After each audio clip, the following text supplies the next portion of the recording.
Boa tarde, bem-vindos a mais um programa da Aliança Evangélica Portuguesa. Ainda no passado dia 14 celebramos o Dia dos Namorados, uma data romântica para muitos casais, para outros se calhar nem tanto, ou porque o relacionamento tem sido conturbado, ou porque também há singles que ainda caminham sozinhos, na expectativa, com o sonho de constituírem a sua própria família. Em qualquer que seja a situação, ter uma família funcional, feliz, será a missão possível ou impossível?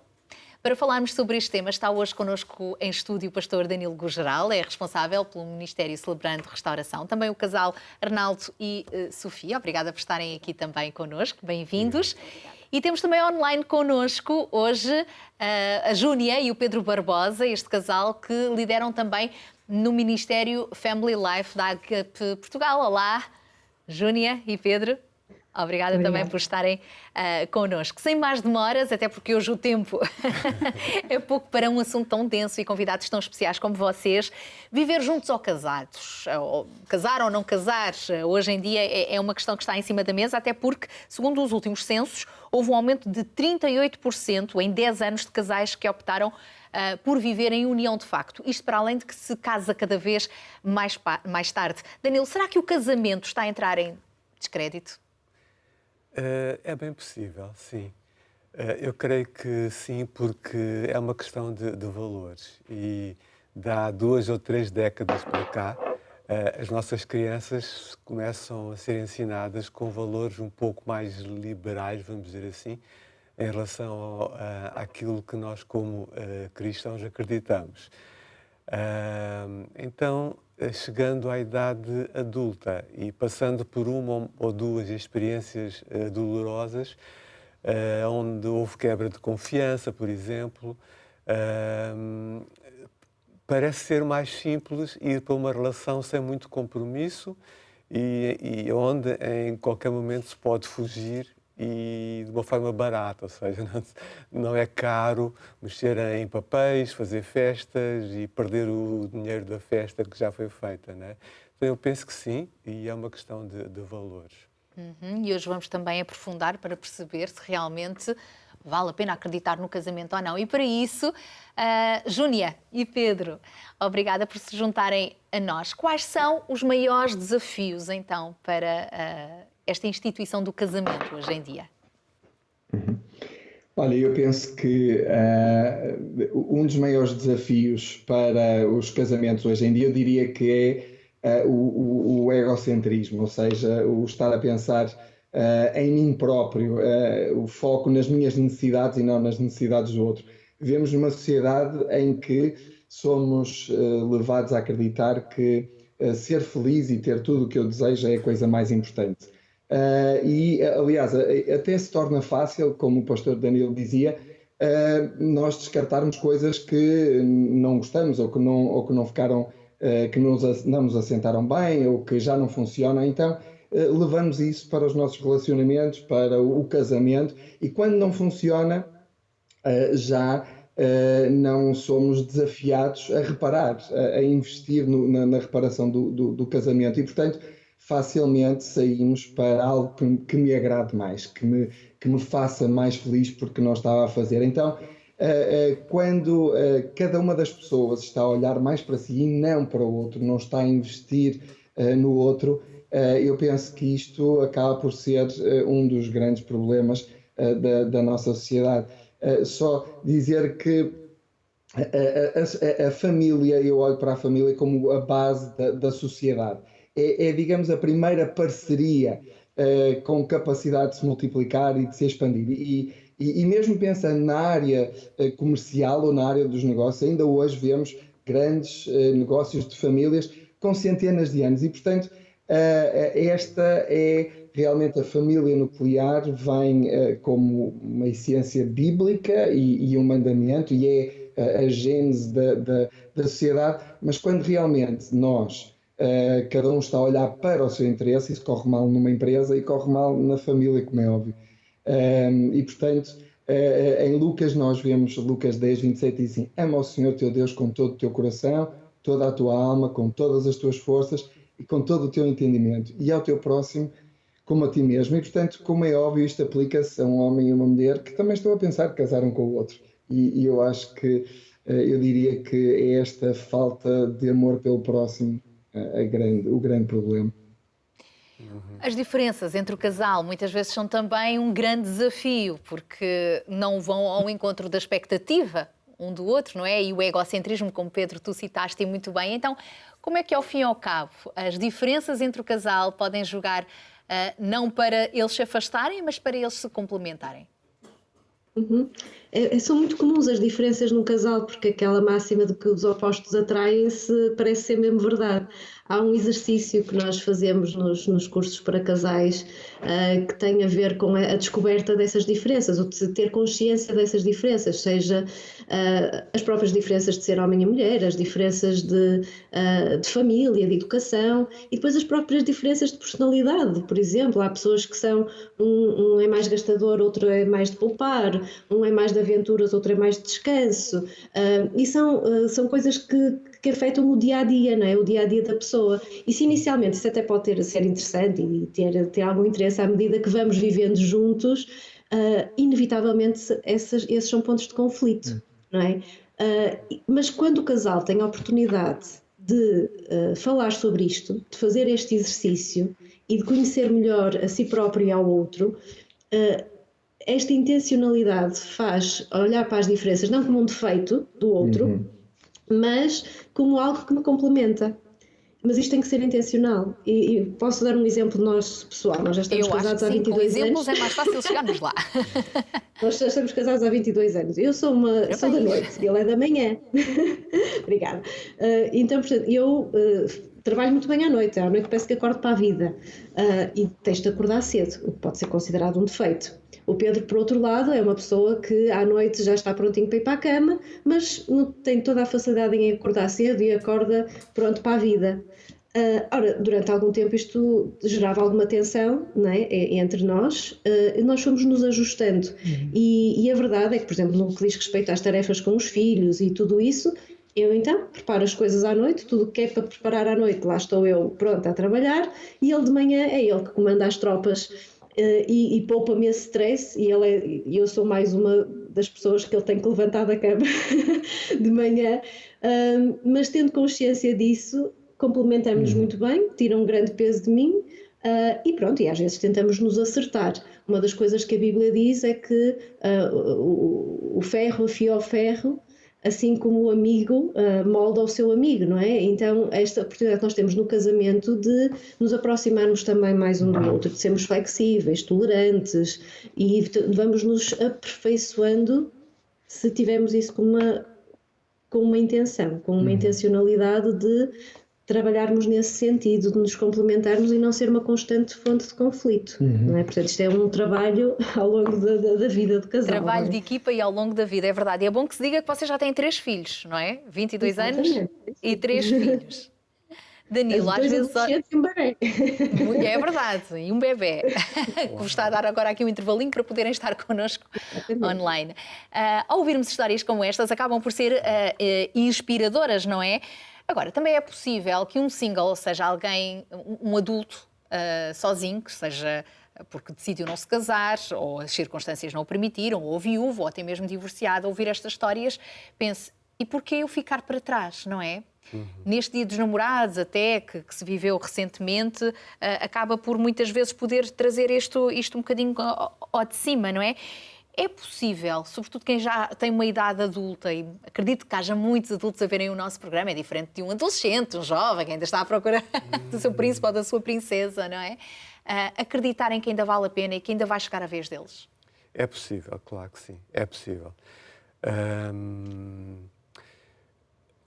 Mas cada caso é um caso, na verdade, não é? Cada caso é um caso. E eu estou a perguntar isto ao pastor Danilo porque eu sei que trabalha diariamente, não é, com histórias como estas, não é, através do Ministério de Restauração Interior, Celebrando Restauração. Certo, exatamente. Cada caso é um caso. Agora, há pessoas que, por causa do nível de dor e de sofrimento e de stress altíssimo, que na sua perda de amor, por exemplo, alguém que perdeu por viuvez ou por divórcio. Imagina que nesse divórcio tenha havido muita violência verbal, física, traição sexual. estas pessoas não consigam pensar de uma forma credível, ou seja, eles não acreditam, não vão acreditar até serem restaurados dessas feridas, que é possível ter um casamento, ter uma aliança em Cristo, até que a morte os separe, e confiável e com investimento constante, como foi dito, né, pelo Pedro e pela Júnia. Então, eles vão precisar, sim, de um autoconhecimento para poderem investir em si. Jesus leva-nos a isso, né? Nós nos amarmos primeiro e depois amarmos o próximo como amamos a nós mesmos. Então, é preciso estarmos completos, ou pelo menos saudáveis, antes de avançarmos para uma aliança de amor que se quer até ao fim da vida. É possível e há promessas para isso. Agora, pode não ser, como tu também disseste, através do casamento, né? Porque a Bíblia mostra-nos várias formas de família. O que Deus promete é que não deixará com que o solitário viva sempre solitário. Deus fará com que o solitário more em família, more, conviva, tenha uma rede de afetos em família. Portanto, há as duas possibilidades. Novo casamento, sim, mas é preciso autoconhecimento e autoinvestimento, ou então ter outro tipo de família satisfatória, uma rede de afetos satisfatória. Que é o caso também do papel da Igreja, dos amigos, não é? Exatamente. Exatamente. E temos aqui connosco um casal que também pode partilhar isto na primeira pessoa, não é? Vocês casaram há pouco tempo, não é? Dia 5 de outubro. Sim, de outubro. E são fruto também de uma caminhada longa, precisamente, de restauração interior. Muito rapidamente podem-nos falar um pouco da vossa história, então? Sim. Pronto, como disse o Danilo, cada caso é um caso mesmo, não é? O meu caso foi precisamente eu ter perdido a minha esposa e ter entrado num processo de luto. Foi muito doloroso. Eu tive a possibilidade, como cristão, como membro da ICMAV, Da Igreja, sim. da Igreja ICMAV, tive possibilidades de, através de um grupo de autoajuda, poder restaurar precisamente o meu coração. Poder largar as dores, poder largar tristezas, mágoas e poder perceber que não era isolar-me, não era o isolamento que seria o meu futuro, não é? E eu percebi que era um homem de família e que tinha que ser por aí. Não era bom homem que estivesse só. Claro. E orou a Deus por essa companheira. Sim. E eis que acabou por aparecer a Sofia. Mas isto não foi assim tudo de repente, não é? A Sofia também tem a sua história, a sua bagagem dolorosa que ficou para trás. Sim. Portanto, eu vivi em união de facto. Houve a traição sexual, não é? Na qual, claro, veio a separação. Tive uns 10 anos com aquela dor, aquele sofrimento. E que realmente o que me ajudou a restaurarem foi mesmo a Igreja. Entretanto, houve um encontro com Jesus. Houve um encontro com Jesus. Acreditar que Deus tinha mais para si. Sim, porque até então... Que sentia era abandono, Sim. falta de valor, não é? Sim. Ninguém gosta de ser trocado. Sim, a raiva, a revolta, a dor. E então foi quando eu tive um encontro com Jesus. Jesus mostrou-me que realmente tinha muito mais para mim. E que me apresentou também ao pastor Danilo, que foi quem me levou para os grupos De apoio de e autoajuda. e autoajuda. Estive então no grupo do Coração Ferido, que foi onde eu restaurei o meu coração, que eu curei, sarei aqui as minhas feridas. E foi então a partir daí que eu libertei também o perdão, porque em mim havia falta de perdão. Portanto, eu pude perceber que nos grupos e através de Jesus que se eu não perdoar, Jesus também não me perdoa. E isso foi muito importante para mim, eu libertar-me do perdão. Libertar perdão para quem me tinha ferido. E senti um grande alívio em mim. E a partir daí Deus começou a trabalhar em mim de uma maneira linda, maravilhosa.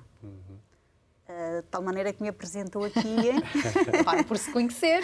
Acabamos por nos conhecer, nós já nos víamos na igreja, não é? Porque até nós tínhamos andado num grupo também, juntos, mas claro, na altura, com a esposa. Pequeno grupo, sim. Pequeno grupo de apoio e autoajuda, sim. Sim.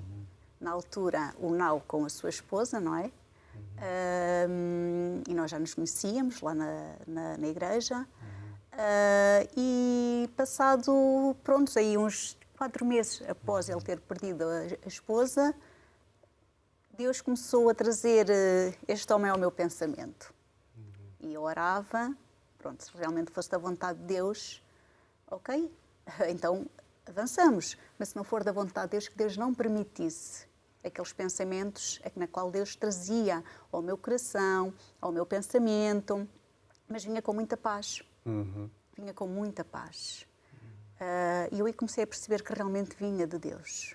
Porque a paz que vinha a mim era de tal maneira, e eu continuava em oração, e Deus continuava-me a revelar e continuava-me a mostrar que era este homem que tinha para mim. E que tinha muito mais para mim.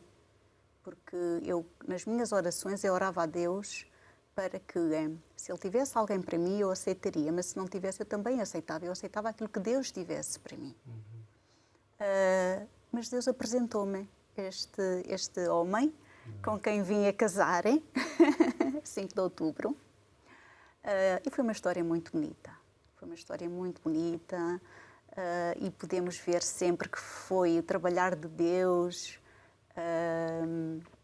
estarmos nos caminhos de Deus, em obediência a Deus. E sendo adultos, sentiram algum tipo de pressão também da sociedade? Sobretudo a Sofia, que teve muitos anos sozinha, não é? Teve muitos anos sozinha.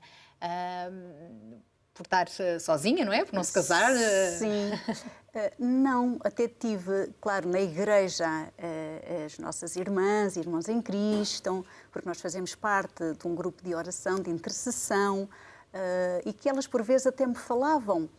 Falavam-me em um noivo, falavam-me que Deus ia ter um marido para mim, e elas até apoiaram bastante. Pronto, e lá pelo facto de termos já esta idade, não era impedimento nenhum vir o casamento de todo. Elas até andavam, pronto, quando souberam, não é, que nós estávamos a namorar, elas até andavam ansiosas e perguntavam sempre, então, quando é que sai o casamento? Mas tudo a seu tempo. Exatamente, era isso que eu dizia. Sim. Sim, é no tempo de Deus, é no tempo de Deus. E então elas continuavam sempre a perguntar, então, mas quando é que sai o casamento? No tempo de Deus. Danilo, e vemos aqui também, a Sofia principalmente falou muito nesta questão da igreja, do suporte, não é?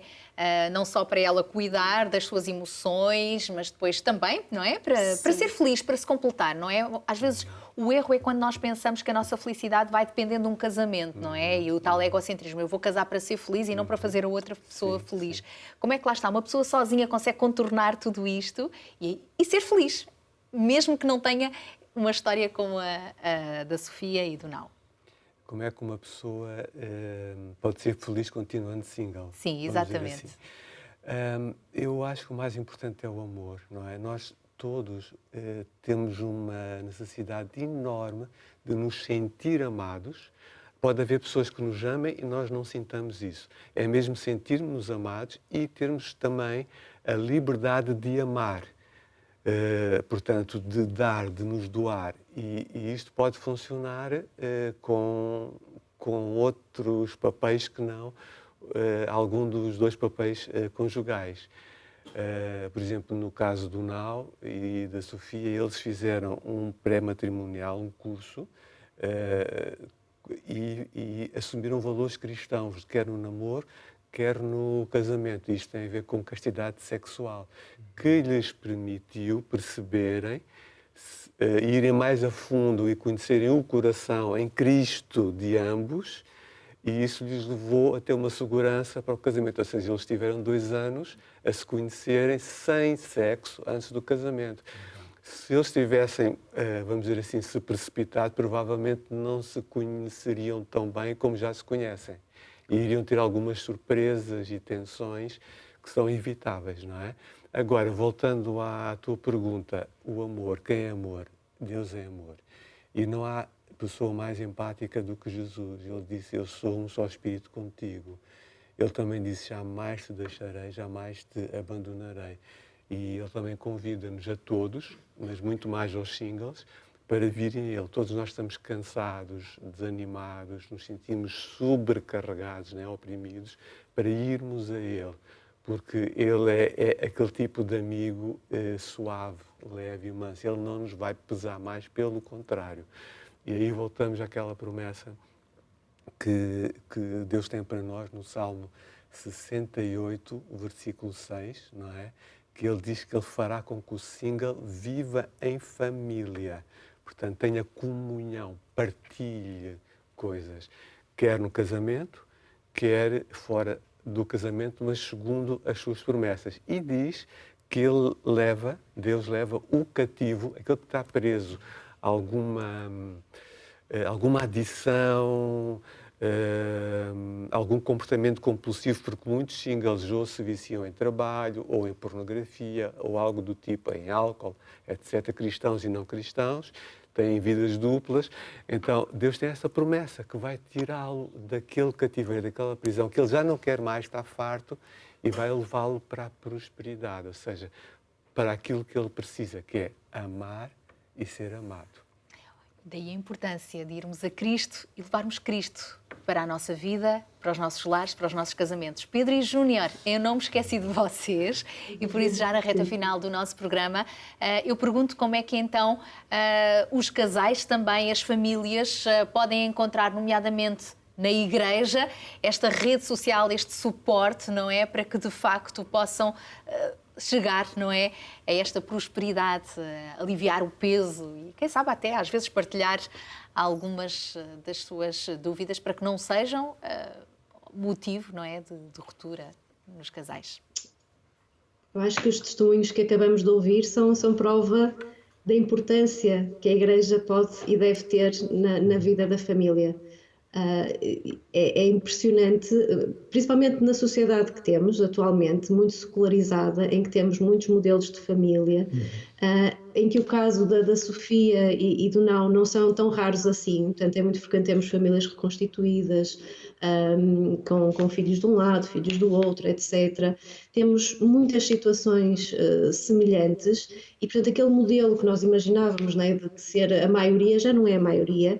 Ou seja, mesmo cá em Portugal, desde 2015, que a maioria dos bebés que nascem em Portugal nascem fora do contexto do casamento, e muitos destes, cerca de 17%, os pais nem sequer vivem juntos. Isto são dados no momento do nascimento, pois sabemos que o primeiro ano de vida da criança é o ano mais difícil, onde existem mais divórcios, portanto é difícil permanecer casado. E estamos a falar de uma geração inteira de crianças que crescem sem este modelo. Sem saber o que é um relacionamento conjugal entre o pai e a mãe, sem terem este modelo. E muitos dos que têm pai e mãe em casa está longe de ser um relacionamento ideal, um relacionamento com valores e princípios cristãos. E, portanto, a Igreja tem que ter um papel ativo aqui, não pode deixar andar. A Igreja é o lugar onde as pessoas vão procurar este apoio, esta comunidade, e sabemos que é um fator de proteção no casamento. Os casais que estão envolvidos numa comunidade cristã têm maiores probabilidades de sucesso, de terem um relacionamento saudável, um relacionamento duradouro. Portanto, a Igreja não se pode, não pode negligenciar essa sua missão aqui de estar e de passar estes conceitos, estes princípios e de ajudar os casais a serem casais, os pais a serem pais. E isso é fundamental. E nós, enquanto Family Life, temos vindo a trabalhar nesse sentido, de fornecer às igrejas recursos para que possam aplicar junto das suas famílias, dos seus casais, dos seus solteiros, dos seus noivos, possam aplicar estes recursos e que ajudem a criar relacionamentos saudáveis. Pedro e Júnior, estamos mesmo a terminar. Podes só mostrar-nos rapidamente que recursos são esses, então? Por exemplo, este recurso que é Mais Juntos, que a ideia é criar comunidades, pequenos grupos de casais em que falam destes princípios, fortalecem as suas relações. Outro sobre arte da parentalidade, que há tanta confusão nesta área de como ser pais, como educar os filhos com princípios e valores cristãos, em que aqui começa por dizer que a primeira coisa mais importante na parentalidade é o nosso casamento. E, portanto, são ferramentas que estão à disposição das igrejas, das lideranças e não só. Todos somos responsáveis, enquanto casais, de ajudarmos outros casais mais jovens a sermos modelo também. Muito bem, e ainda estamos no início do ano, deixamos precisamente este desafio para todos nós, nos ajudarmos e inspirarmos uns aos outros. Obrigado, Pedro, Júnia, Danilo. Obrigado. E também este casal maravilhoso que esteve aqui connosco. Deus vos abençoe. A família é, de facto, o projeto de Deus para que cada um de nós possa crescer e desenvolver-se num clima de amor e segurança. Sabemos que infelizmente não é fácil, são muitas as ameaças, mas convide Deus a fazer parte da sua vida, do seu lar, dos seus sonhos e não caminhe só. Nas nossas igrejas existem ministérios de restauração interior para singles, para casais, porque a igreja é de facto uma família de famílias onde certamente será muito bem-vindo. A fechar, queremos ainda oferecer um devocional para o acompanhar nas leituras bíblicas diárias. Nós voltamos a estar juntos na próxima terça-feira. Bom domingo e até ao próximo programa, se Deus quiser.